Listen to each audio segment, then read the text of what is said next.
नमस्कार ओडिशा चैनल रे नुआ थिले आपणक भल पाइबा सदृश वीडियो को गोटे लाइक कर दियंतु और केउं स्थान रो आपण वीडियोटी को देखुचंती कमेंट सेक्शन रे जणाइबा को भूलिबे नाही। प्रथम खबरटी रहिछि सक्रिय होइछि तीनोटी साइक्लोन आहुरी 3 दिन प्रबल वर्षिबो।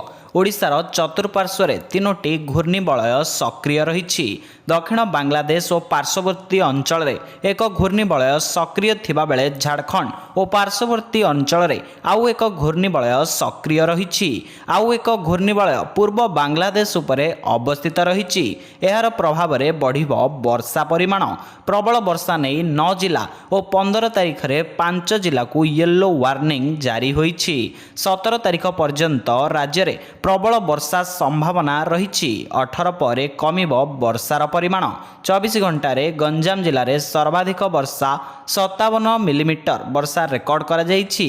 एबे भी राज्य रे 11% नियटिया वर्षा रहिछि। परवर्ती खबर रहिछि एआई नियंत्रण करिबो श्रीमंदिर भिड़। एआई बा आर्टिफिशियल इंटेलिजेंस टेक्नोलॉजी उपयोग करी अत्याधुनिक फुटफॉल काउंटिंग सिस्टम स्थापन करने श्री जगन्नाथ मंदिर प्रशासन पदक्षेप नहीं।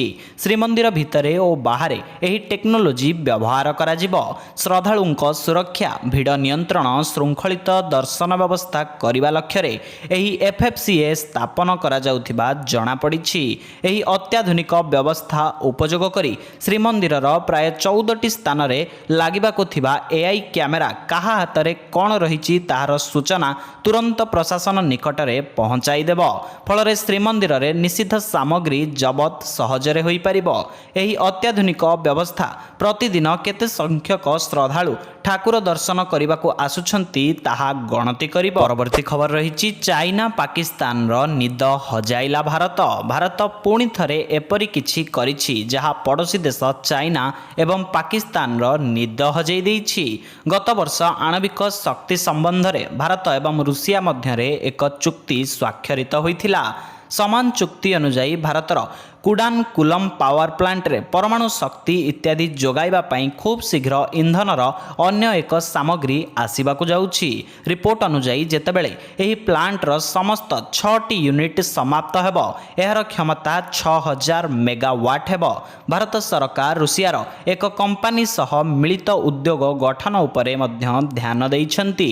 एथि पई आलोचना चलिछि। विशेषज्ञ माने कहिछंती जदि एही मिलित उद्यम फलप्रद हुए तेबे यह भारतर आणविक क्षमता को बहुगुणित करिबो एवं यह चाइना को बहुत विब्रत करिबो। परवर्ती खबर रही सप्ताहे न पुरुणु देवी मिश्र कमिटी को पंगु करदेले पांड्यान। बीजेडी विपर्ययर खलनायक भिके पांड्यान पुणी थरे एक्टिव मोड रे। बीजेडी सुप्रीमो नवीन पट्टनायक असहायता और बाध्य बाधकतार फायदा उठाई पांड्यान पुणी थरे बीजेडी संगठन को निज मर्जी रे परिचालना आरंभ करिसंती।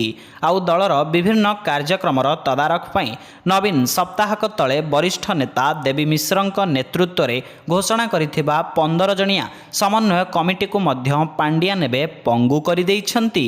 दल रे तलठू ऊपर पर्यंत रहिथिबा असंतोष को चपाइबा और निजर ग्रहणीयता बढ़ाइबा उद्देश्य रे नवीन को प्रभावित करी पांड्यान ही अगस्त 16 रु बीजेपी सरकार विरुद्ध रे सबु पंचायत रे जन जागरण अभियान रो परिकल्पना करिथिबा जणा पड़िछि। परवर्ती खबर रही बढ़ुछि बांग्लादेशी कबाड़ियां संख्या। जाजपुर जिले में बांग्लादेशी अनुप्रवेशकारी संख्या वृद्धि पाउछि। जिलार विभिन्न स्थान रे एमाने कबाड़िया और फेरीवाला आड़े सरकारी जगार जबरदखल करी बसती स्थापन करिसंती।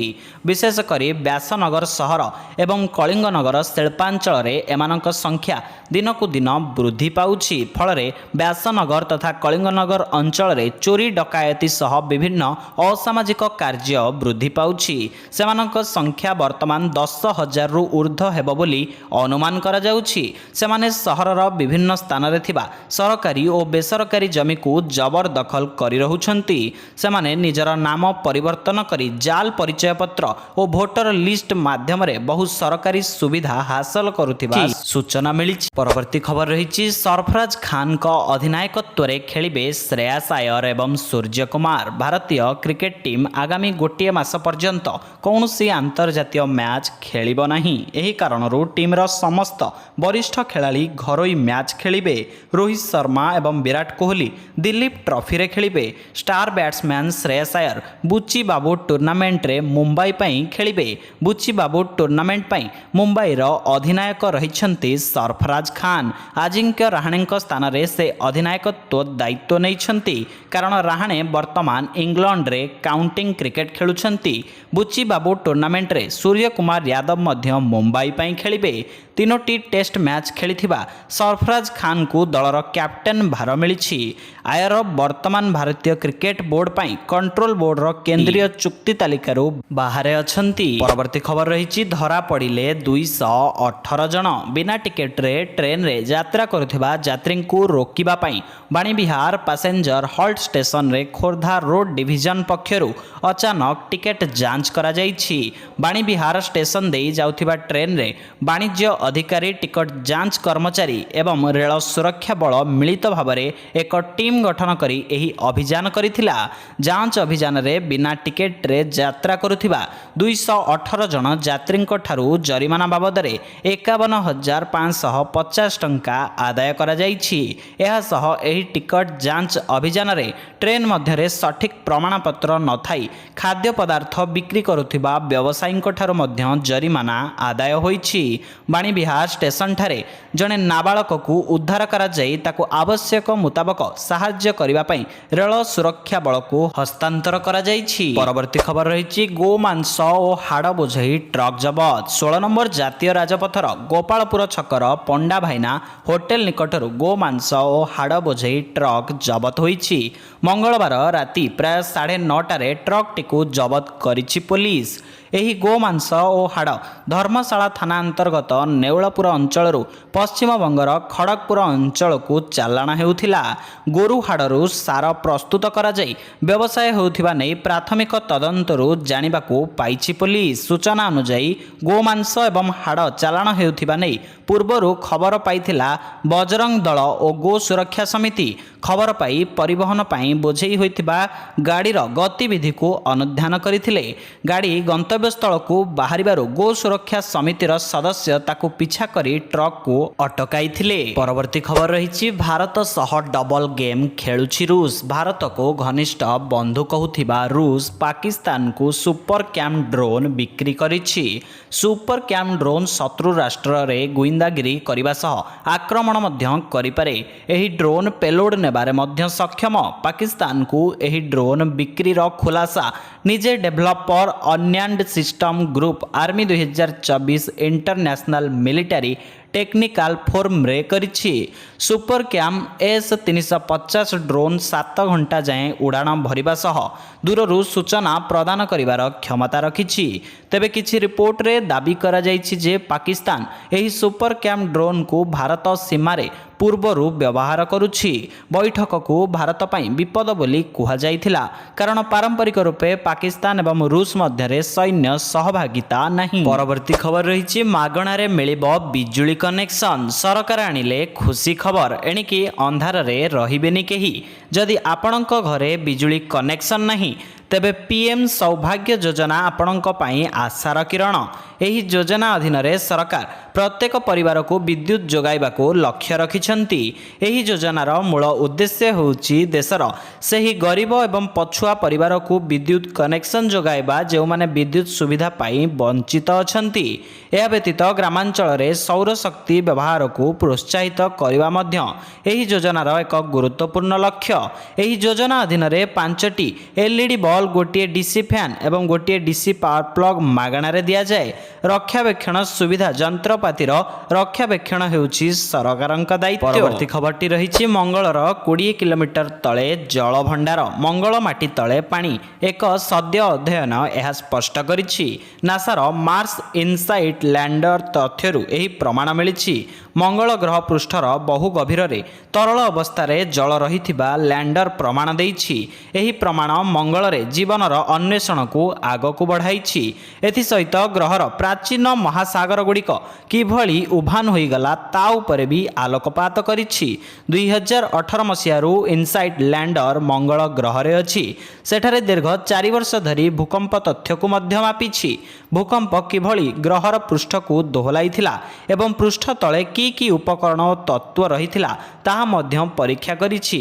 ଏହାର ତଥ୍ୟ ଆଧାରରେ ବୈଜ୍ଞାନିକମାନେ ମଙ୍ଗଳ ପୃଷ୍ଠର ଖୁବ୍ ଗଭୀରରେ ତରଳ ଅବସ୍ଥାରେ ଜଳ ଠାବ କଲେ ଜୀବନ ପାଇଁ ଜଳ ସବୁଠୁ ଗୁରୁତ୍ୱପୂର୍ଣ୍ଣ। ପରବର୍ତ୍ତୀ ଖବର ରହିଛି, ପୁଅକୁ ଧରି ଚିତ୍ରୋତ୍ପଳା ନଦୀକୁ ଡେଇଁ ପଡ଼ିଲେ ମା। କଟକ ଜିଲ୍ଲା ସାଲେପୁରର ନେମାଳ ବ୍ରିଜରୁ ଜଣେ ମହିଳା ନିଜ ଛୋଟ ପୁଅକୁ ଧରି ଚିତ୍ରୋତ୍ପଳା ନଦୀକୁ ଡେଇଁ ପଡ଼ିଥିବା ଜଣାଯାଇଛି।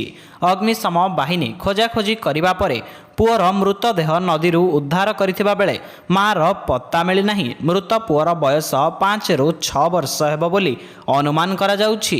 ସେମାନଙ୍କ ଘର ନେମାଳ ଅଞ୍ଚଳରେ ହୋଇଥିବା ଜଣାପଡ଼ିଛି। ମା ପୁଅ ନଦୀକୁ କେଉଁ କାରଣ ପାଇଁ ଡେଇଁ ପଡ଼ିଲେ ତାର କାରଣ ଅସ୍ପଷ୍ଟ ରହିଛି। ଗ୍ରୁପ ଲୋନ୍ କରିବା ହେତୁ ମହିଳା ଜଣଙ୍କ ଚିନ୍ତିତ ଥିଲେ, ସେଥିପାଇଁ ନଦୀକୁ ଡେଇଁ ପଡ଼ିଥିବା ସମ୍ପର୍କୀୟ କହିଛନ୍ତି। ପୁଲିସ ଘଟଣାର ତଦନ୍ତ କରୁଛି। ପରବର୍ତ୍ତୀ ଖବର ରହିଛି, ସେପ୍ଟେମ୍ବରରେ ଗୁଡ୍ ନ୍ୟୁଜ୍ ଦେବେ ସରକାର। ସେପ୍ଟେମ୍ବର ଆରମ୍ଭରେ କର୍ମଚାରୀ ଏବଂ ପେନ୍ସନ୍ ଭୋଗୀମାନଙ୍କ ପାଇଁ କେନ୍ଦ୍ର ସରକାର ମହଙ୍ଗା ଭତ୍ତା ଏବଂ ମହଙ୍ଗା ରିଲିଫରେ ଦ୍ୱିତୀୟ ବୃଦ୍ଧି ଘୋଷଣା କରିବାର ସମ୍ଭାବନା ରହିଛି। ଅନୁମାନ କରାଯାଉଛି ଯେ ନରେନ୍ଦ୍ର ମୋଦି ନେତୃତ୍ୱାଧୀନ ସରକାର ଏହି ଅବଧିରେ ଡିଏ ଏବଂ ଡିଆର୍ 3% ବୃଦ୍ଧିକୁ ଅନୁମୋଦନ କରିପାରନ୍ତି। ସକ୍ରିୟ ସରକାରୀ କର୍ମଚାରୀଙ୍କୁ ଡିଏ କିମ୍ବା ମହଙ୍ଗା ଭତ୍ତା ଆବଣ୍ଟିତ ହୋଇଥିବା ବେଳେ ପେନ୍ସନ୍ ଭୋଗୀମାନେ ଡିଆର୍ କିମ୍ବା ମହଙ୍ଗା ରିଲିଫ୍ ପାଇଥାନ୍ତି। ଜାନୁଆରୀ 1, 2024ରୁ କେନ୍ଦ୍ର ସରକାରୀ କର୍ମଚାରୀଙ୍କ ପାଇଁ ମହଙ୍ଗା ଭତ୍ତା 50%କୁ ବୃଦ୍ଧି କରାଯାଇଛି। ଡିଏ 50%ରେ ପହଞ୍ଚିବା ସହିତ ଗତ କିଛି ମାସ ମଧ୍ୟରେ ହାଉସ୍ ଭଡ଼ା ଭତ୍ତା ସହିତ ଅନେକ ଭତ୍ତା ବୃଦ୍ଧି କରାଯାଇଛି। ପରବର୍ତ୍ତୀ ଖବର ରହୁଛି, ଆତଙ୍କୀ ହମଲା କ୍ୟାପ୍ଟେନ୍ ଶହୀଦ। କାଶ୍ମୀରର ଡୋଡୋ ଜିଲ୍ଲାର ଅସାର ଅଞ୍ଚଳରେ ଆତଙ୍କବାଦୀଙ୍କ ସହ ଏନ୍କାଉଣ୍ଟର ବେଳେ ଜଣେ ସେନା ଅଧିକାରୀ ଶହୀଦ ହୋଇଛନ୍ତି।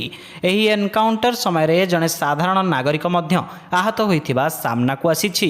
ଏବେ 4 ଜଣ ଆତଙ୍କବାଦୀକୁ ଧରିବା ପାଇଁ ଅପରେସନ୍ ଆରମ୍ଭ କରାଯାଇଥିବା ବେଳେ ସେମାନଙ୍କ ମଧ୍ୟରୁ ଜଣେ ଆହତ ହୋଇଥିବା କୁହାଯାଇଛି।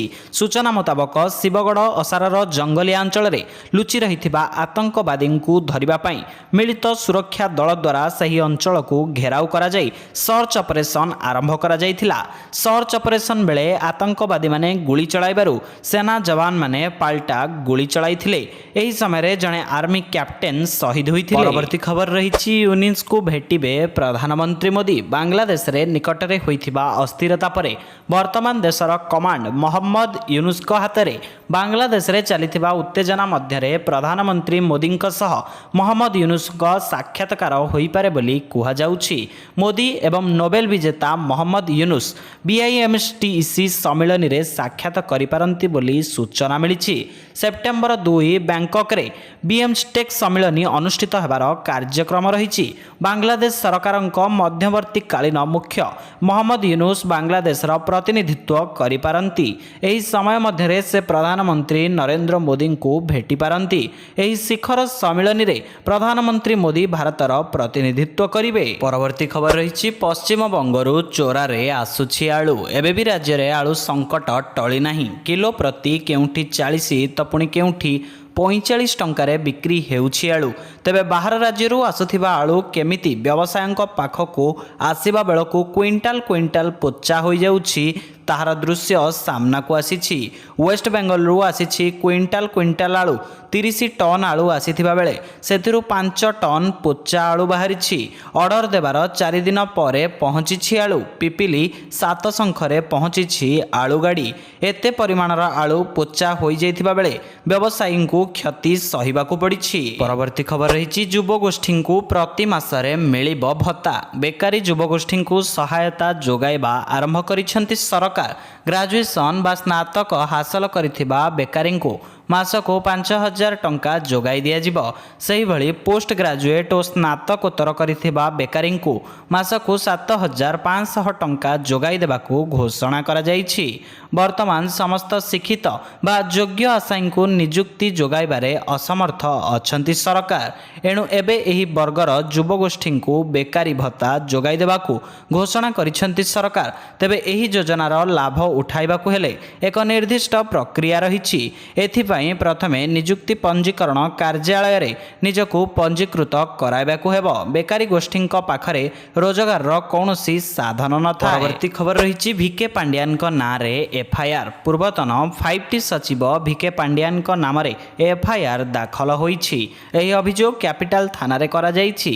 ଏହି ଏଫ୍ଆଇଆର୍କୁ ଆଇନଜୀବୀ ସଧୀର ଚରଣ ମହାନ୍ତି ଦେଇଛନ୍ତି। ସରକାରୀ ପାଣ୍ଠିର ଦୁରୁପଯୋଗ କରିଥିବା ଅଭିଯୋଗ ହୋଇଛି। ଏହା ପୂର୍ବରୁ ପାଣ୍ଡିଆନଙ୍କ ହେଲିକପ୍ଟର ବୁଲାକୁ ନେଇ ତଦନ୍ତ ହେବା ସହ ତାଙ୍କ ବିରୋଧରେ ଦୃଢ଼ କାର୍ଯ୍ୟାନୁଷ୍ଠାନ ଗ୍ରହଣ କରାଯିବା ନେଇ ଆଇନ ମନ୍ତ୍ରୀ ପୃଥ୍ୱୀରାଜ ହରିଚନ୍ଦନ ବଡ଼ ବୟାନ ଦେଇଥିଲେ। ରାଜ୍ୟର ପୂର୍ବତନ ସଚିବ ଭିକେ ପାଣ୍ଡିଆନଙ୍କୁ ନେଇ ବିଜେଡି ନେତା ସମ୍ବିତ ରାଉତରାୟ ପ୍ରତିକ୍ରିୟା ଦେଇଥିଲେ। ସେ କହିଛନ୍ତି ସେ ହେଲିକପ୍ଟରରେ ବୁଲି ଜନଶୁଣାଣି କରୁଥିଲେ। ପ୍ରତ୍ୟେକ ଦିନର ମୁଖ୍ୟ ଖବରଗୁଡ଼ିକୁ 10 ଧାଡ଼ିରେ ଜାଣିବା ପାଇଁ ଚ୍ୟାନେଲକୁ ସବସ୍କ୍ରାଇବ୍ କରିଦିଅନ୍ତୁ ଏବଂ ପାଣ୍ଡିଆନଙ୍କ ଏଫ୍ଆଇଆର୍ ସମ୍ବନ୍ଧିତ ଆପଣଙ୍କ ମତାମତ କମେଣ୍ଟ ସେକ୍ସନରେ ନିଶ୍ଚୟ ଜଣାଇବେ। ରହୁଛି ଜୟ ଜଗନ୍ନାଥ।